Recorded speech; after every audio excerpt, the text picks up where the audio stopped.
Welcome to this video on accruals and reversals. So I want to talk about why it is that we have accruals and why it is that we have reversals. So the way to think about this is to think about a business. So I'm going to do a little timeline over here because we know that in accounting, we like our timelines.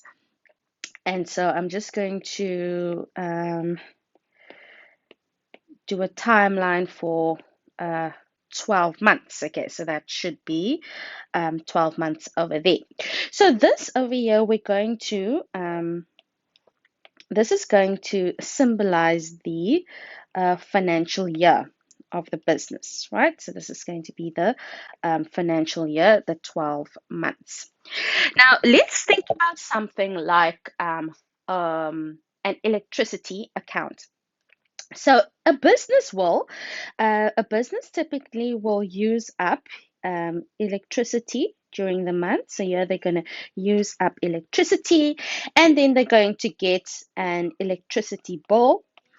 And once they get that electricity bill, they are going to process a journal entry to reflect that electricity bill. And typically, when they pay the bill, they would then record. Okay, so they would credit the bank for whatever the payment was, and they would debit electricity expense. Okay, now every month they are going to have these journal entries because every month is going to be an electricity bill coming through. But what happens at this last month if there is no electricity bill? So let's say that at the end of the year, we don't actually receive the electricity bill. Now, we would only then have this journal entry for um, 11 months. Now, is it appropriate to only reflect an electricity expense for 11 months of the year? The answer to that is no, because the business has used electricity in this 12 month of the year. So the business needs to reflect the fact that they have actually used that electricity and they are liable to pay for that electricity. And that is where the concept of the accrual comes in. Because even though the business hasn't received a bill yet, they have to accrue for the electricity that they have already utilized. So the way they would then do that is for this accrual, they would say they would debit electricity expense. And remember, at this point, it's just an estimate of what they've used.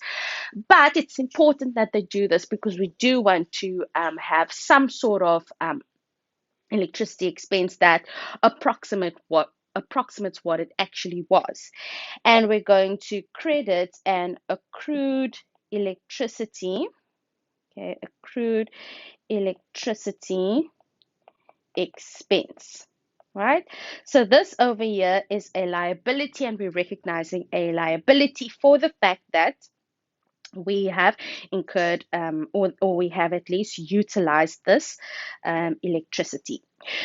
So by doing this, we are now able to reflect electricity for 12 months of the year, and we are happy that our electricity expense for this financial year is correct.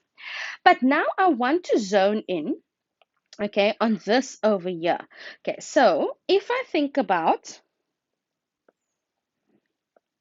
okay, so this is let's call that financial year one, and let's call this financial year two. So this is that last month over here where we did that accrual. Now, where does this issue of a reversal come in? Well, what a reversal is a reversal is just alluding to the fact that we are going to reverse that accrual that we had processed. So on the first day of the next year, we will reverse that accrual that we processed last year, and we will then debit the accrued electricity expense, and we would credit our electricity, okay, expense. Now, you might be thinking, but why would we do this? Why is it so important that we do this reversal? Okay, the reason why we do this reversal is because in this new month, we are actually going to be receiving our electricity bill because remember, last year we hadn't received the bill, so we recognized an accrual, but that bill is actually coming in the new year. So when that bill comes, remember the journal entry for that bill is to credit the bank debit the electricity expense. So what effectively would happen by processing this journal entry is that the electricity expense is then going to be double counted in the second financial year because effectively you're taking last year's electricity expense and you're bringing it into this year and recording that journal entry this year. So, how do you avoid that double counting? Well, the way that double counting is avoided is by doing that reversal because that reversal then effectively takes out that double counting so that it ensures that your electricity expense then in your second year, in your financial year two, only relates to electricity that you have actually used during financial year two.